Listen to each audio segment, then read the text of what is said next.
everyone, I am Ruhaan Jolly. Today in this video, I am going to present a monologue on my favorite character, Harry Potter. Expecto Patronum! I am Harry Potter. The whole visiting world knows me very well. But for non-magic people, or as we call them muggles, have no idea about my life.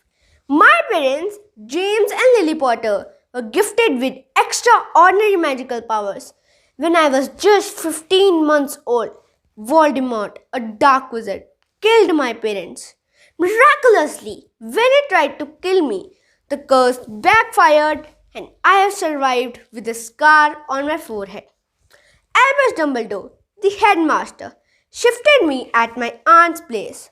Those 10 years were the worst years of my life.